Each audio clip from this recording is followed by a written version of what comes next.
All right, looks like we are live. Welcome everyone. Welcome to Adobe InDesign Live. It's Tuesday, so that must mean it's time to talk about InDesign. Welcome everyone. Let me just get a couple windows open here so I can see all your wonderful comments. And let's just refresh this page. Silence my notifications and my retweets. And then we're good to go. All right. Welcome everyone. Today we're going to be talking a little bit about InDesign, if you haven't guessed, but more importantly, for those of you who question, well, what's InDesign? When should I use it? Why should I use it versus Photoshop or Illustrator? We're going to just do a quick kind of recap on at least 5 reasons why you should do your next layout in InDesign. Now, I'm not knocking Photoshop or Illustrator. I use them all the time.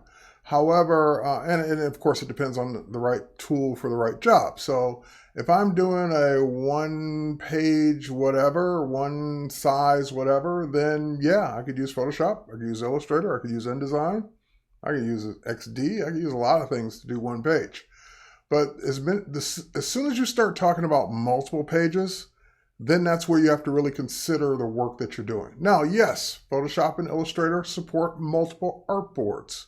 And that's great when I need to create multiple page-like designs or variations of the same design.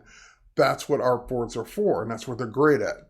But those aren't really pages. There's no way to automatically number those pages. There's no way to effectively link from page to page when you're doing text. So it's really not suited for that type of work. Photoshop and Illustrator, that is. That's where InDesign shines. Also, it really depends on what you're going to do with the document after you're done. That's also in areas where InDesign shines. So let's get to it. Let's talk about these things. I see a bunch of people coming into the chat already. So hello, Victoria. Hello, John. Hello, Maurice. Hello, Jenny, Tony, Lee, Eugene. And the list goes on. Brianna, Trebet, if I'm saying that correctly. Rita, hello Rita, all the way from Italy, I believe. Or Italy, or you're in either Italy or you're in Sweden. I can't remember. I think it's Sweden. All right, welcome. Welcome everyone. So with that said, let me go and switch over to my computer before I forget. And I'm like sitting here talking and you can't see what I'm doing. There we go. Got the computer up and running. I've got InDesign open. And let's go ahead and talk about those 5 things. Oops, I didn't really mean to open that document, but that was pretty cool. All right, so let's go ahead and talk about those 5 things really quickly here. We're going to hopefully not take too long on this particular stream, but let's talk about some of those advantages. So, for example, let's go ahead and create a new document. I'll create this first one blank, and then we'll talk about templates maybe on the next document. So let's go ahead and create like a default 8.5 by 11. Let's say that we need 4 pages. And again, you could say, hey, I could do 4 artboards. Why do I need this? Well, you could also do facing pages. And if needed, you could do a primary text frame. I'm not going to do a primary text frame now, but just note that that's an option. I'll talk about that when we get in. I can also specify quickly the number of columns, like for a layout. So if I needed this to be 5 columns, and we can talk about bleeds and all that, but let's just skip right to it. Let's go ahead and say that we want our 4-page document. It will give us our 4 pages. And again, you could say, hey, I could have done 4 8.5 by 11 artboards. How is this different? Well, number one, when it comes in, when you talk about placing images, InDesign really shines when you talk about not only placing multiple images, but even creating the frames for those multiple images. So for example, let's say I grab my frame tool and I want to create a giant frame. Nope, I actually don't want a giant frame. I'd love to divide this into multiple frames. So I'm still holding down the mouse while I size that out. And before I let go of the mouse, I'm going to hit my right arrow key a few times. And notice how it matched my guides. I'm going to hit my up arrow key a few times. And so that quickly divided it into, what is that, 20 frames. When I let go, I've got 20 frames ready to go. The next thing I'm going to do is simply, I want all those frames to behave the same way. So I'm going to go ahead and go to my frame fitting options while I've got all 20 frames selected. I'm going to choose fill frame proportionally so that when I bring my images in, they will come in and fill those frames without having to scale those down. Only 5 reasons. Actually, I have 7 on the board, so we'll see how many we get through. So let's go ahead and now let's bring in some images. Now I can of course bring them in from the Creative Cloud libraries. Let's go ahead and do File, Place, since that's the traditional way that people do it. Oh wait, I saw a new place command there. Hang on, skip that for a minute. Place from CC Libraries. Ooh. Select a graphic to place. Ooh. All right, you know what? It's just begging me to do this. Let me go ahead and select multiple images here. I want to see if this works. I haven't tried this version yet. No, it only brought in 1. Okay, so skip that. Let's go back to what I was going to do. So File, Place. And let me go ahead and grab the images that I want. They are in my CC demo files. They're in my, if I sort this by name, it'd be easier to find it. They're in my photos folder.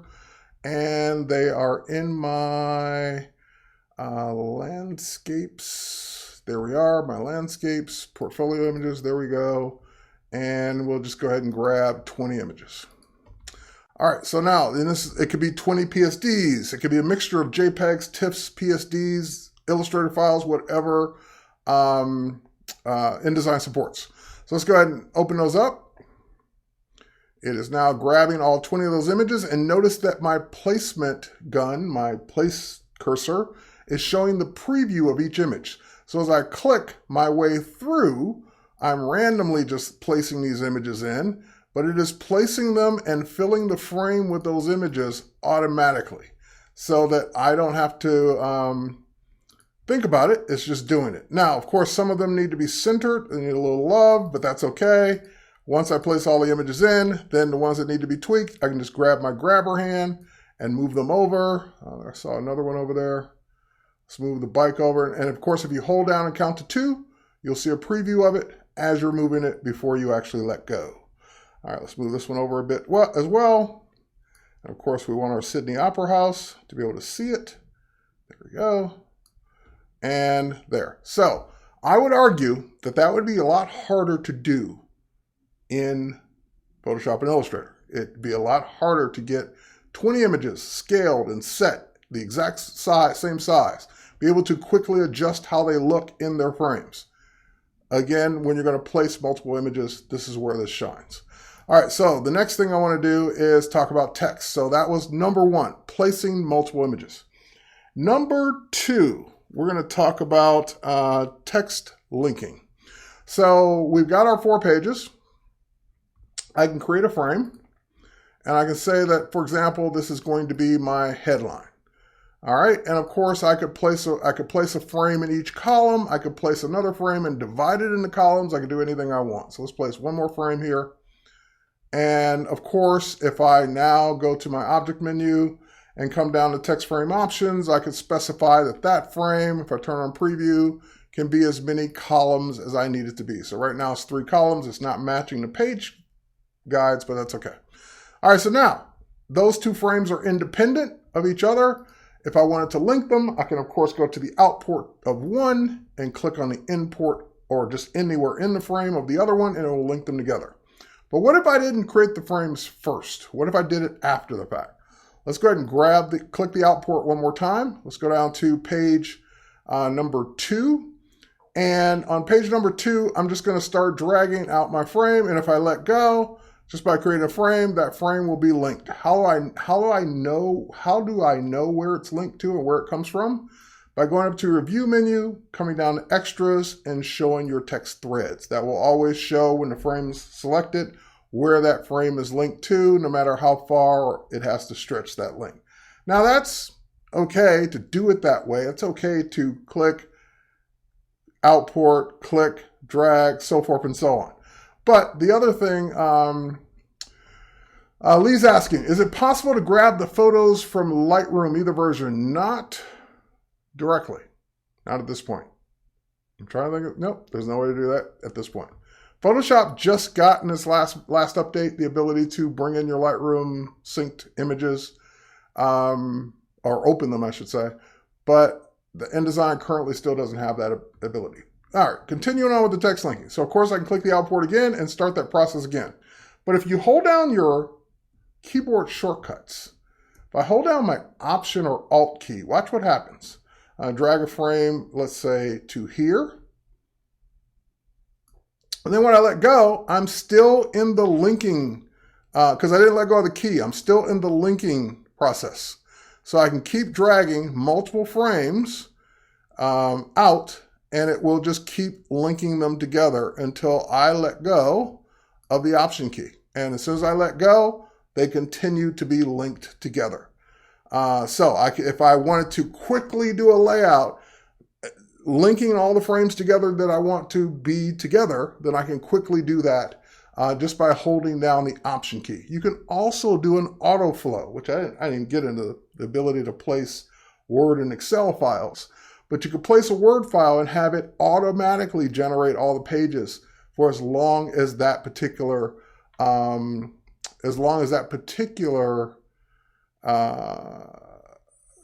article would be coming in from Word. Lee, boo, I know, but one of the problems with bringing in images directly from Lightroom is Lightroom supports raw files and InDesign doesn't. So what happens then? You go to place 20 raw files. It's going to tell you either it can't, or it would have to do some kind of conversion on the fly. And how long would that take? So that's one of the reasons why it doesn't do it. All right, so let's go in. And now let's talk about, of course, we can start typing. And if we place, it'll continue working on this. Or we could simply go up to our type menu and fill with placeholder text. So as soon as I filled it with placeholder text, it fills all the frames. I can then go in and make any changes, of course, tweaks, whatever I want to do, divide the frames up into multiple columns, link them in other ways, whatever I want. And of course, if you make one frame smaller than it currently is, holding all the text that it holds, it will push that text to the next linked frame. But let's say I don't want to just push it. I want to actually use that space that I created. So I can click the out port of this particular frame and create a new frame in between with my smart guides and all that will link it all back together. So links can be broken and repaired automatically just by how you click and control the in and out ports. All right, next up. So that was reason number 2. Reason number 1, quickly and easily placing multiple images. Reason number 2, linking frames. Let's talk about reason number 3. Let's say, I'll make it simple. Let's go ahead and just do a one-page document this time. Let's say that you say, well, Terry, I only work on one-page documents. I don't need all those multiple-page thingies. So let's make a one-page document, and let's just do something simple on it. Let's go ahead and grab something from my library here. This is stuff we worked on yesterday from South Africa, Sabi Sabi. If you guys saw that broadcast yesterday, here's the image that I worked on with Adobe Dimension, adding that water bottle to it, which of course was not there in the original photo. We're going to crop the ceiling in just a bit. We're going to move this up a bit, and then we're going to just add some text under it.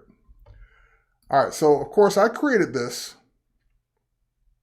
as an 8.5 by 11. Well, in South Africa, the page size that they would be using would be A4 size. So let's say that I've got this all set up, and of course we'll just make this bigger. Command Shift greater than. We'll also make it centered. We'll also give it a different font. Let's give it something, something I haven't used in a while. Let's give it Open Sans, and let's make it Open Sans extra bold. All right, so we got our Sabi Sabi in there. That looks good. And except for my frame is kind of bleeding over a bit. Let's get that frame corrected. Okay, so now I've got this page started. I'm starting to work on it. Now the next thing is, what if I need to have that A4 size? I need to publish one in the US, one in South Africa. What now? Well, if I go to my pages, I have the ability, you see that there's a letter vertical size already there. I have the ability to create an alternate layout. So if I create an alternate layout, I can say, you know what? I need an alternate layout that's going to be A4 size or whatever custom size I want. And link the stories, copy the text styles, do a smart text reflow. In other words, just build it based off the original letter one. So when I build that one, I've got the A4 size that I can now go and tweak because it's a little narrower, a little taller. So I can go make my tweaks. So let's Command Shift to size that frame just a little bit smaller for the A4 size. We'll move it up a bit, and we'll of course tweak this a bit. Now, let's say we go back to the letter size document, or I should say layout. So we've got the A4 or letter, we got the A4, we could have a wide version, we could have a small version for phones, whatever it would be. We have all these different alternate layouts. The beauty of this is that, let's say I need to make a change now. Let's say that we're going to change this. It's no longer going to be Sabi Sabi, it's going to be South Africa. And let's make it a little smaller. There we go. All right, so now we got that in place. Well, what happens to the A4 and the postcard and the business card and everything else we designed? Well, if I go back to it, you notice that there's a little alert letting me know that this link is out of date. When it created that alternate layout, it automatically created a link to the text. The images are already linked, so if I change anything with the images, they'll automatically get updated. So alternate layouts one-ups multiple artboards because of the relationship they share to each other. Now you can kind of achieve that with linked items from your libraries. So I could like put the South Africa in a library, drag it onto each artboard in Photoshop or Illustrator, but then I have to open it up each time I wanted to make a change to it to have it update all the artboards. This is way faster and easier. All right, so number 3 is alternate layouts. Number 4, while we're here, let's go to this one. We're on the letter size one again. Let's say that we wanted to create some tabular based information. So InDesign has the ability to insert, or to create a table, I should say. So when I say create table, I could say, give me, I don't know, 8 body rows and 5 columns. So when I click OK, I get my place gun. I can make that any size that I want. So I don't have to make it I don't have to fill up the rest of that space unless I want to, and it would automatically build a table. That's great. Hey, Excel can do that. Word can do that. So what? Photoshop and Illustrator can't do that. So these cells can place images. They can place text. You can merge them together so that you don't have to have, for example, let's say I want to select these. And I can go to my table menu and I can merge those cells together so that becomes one big cell. You can do all kinds of things with tables, a lot easier to keep things aligned than you can with Illustrator and Photoshop. The other thing that's pretty cool with this is you have the ability to, let's see if I can find this option, table options, alternating fills. So if I go to alternating fills, I don't know if I have enough colors for this. Let's do every other row. Yeah, I should have enough colors. All right, let's do a cyan, and let's do a none for the other row. So what that will do is make every other row cyan. So if I click OK on that, boom, already done, colored. So I can get some beautiful looking tables for my data that a lot faster than I could do, or almost impossible to do unless you do it manually with Photoshop and Illustrator. So number 4, tables. Last but not least, and this is a big one, this is the one that I talk about all the time. I'm going to open it up because I did it yesterday on the main stream. I'm going to go to my Creative Cloud folder, my demo folder, and my Sabi Sabi folder where I've got my Sabi Sabi magazine. Sabi Sabi, by the way, is a game preserve in South Africa. Let's go ahead and open that one up. Yep, I know I'm missing some links, but that's okay. Here's the document we worked on yesterday. It is an A4 size. Let's go ahead and go to the main page. Here it is. And what I did on this main page, and I'll show you how I did it, is or the cover page, I animated these 3 images. How I did that was simply going into my digital publishing workspace, or in my case, my Terry White workspace. Let's go ahead and close up. Let's go to the Pages panel there. Okay, so what I want to do is collapse that for a second. Let's go to the animation, and of course I have that set to fade in. So same thing with this. I could have this fade in as well, and I can have this fade in. So this whole page will build based on a fade in. So what that means is that now, whether I publish this as an EPUB, another thing you can't easily do with Photoshop and Illustrator, or I publish this as a publish online document, another thing I can't do with Photoshop or Illustrator very easily. People will be able to see and interact with the animations. So let's do a publish online. I already published it yesterday, so I'm just going to simply update the existing one. Pages 1 through 3 are the ones that I worked on. Let's go ahead and publish it. Yep, I'm sure. Yep, I know. Let's go ahead and say yes on that. Uploading. And once it's done, it'll give us a link. I can send that link out to anyone. This is hosted by Adobe as part of your Creative Cloud membership. I could, of course, view that link. And anyone with a web browser on any device, when they click the link, takes them to their browser, and they get to see my document. They get to see the animations. They get to see it build. And they get to page through it and read it and work with it and click on any links I've added and do all the cool things that they could do with this publish online HTML5 version of my InDesign document. All right, that's where I dropped the mic, because those are 5 things, 5 reasons why you should be using InDesign for your next layout. Now, again, I'm not going to argue with you. If you say, hey, I could do what I need to do in Photoshop or Illustrator, yay, more power to you. But if you're saying, Photoshop, I'm hitting a wall with Photoshop and Illustrator when it comes to creating layouts and documents, then that's when it's time to look at InDesign. When you say anything, when you use the words multiple pages, when you use text heavy, when you use indexing and table of contents and all of those kinds of terms, you're definitely an InDesign candidate. If you're just doing one-page flyers, one-page documents, yep, Photoshop and Illustrator can handle those quite well. But anytime you talk about doing more than that, or anything long document related, or more than just a few pages or artboards, that's when you should be thinking about InDesign. So with that said, everyone, take care. Thanks for watching. Yep, I agree, Sylvia. InDesign is the only way to go. Thank you, Tony. And two Tonys. Thank you, Tony. Thank you, Tony. And Ursula, thank you as well. So cheers, everybody. Take care. Thanks for watching. We'll catch you on the next one. Bye, everybody.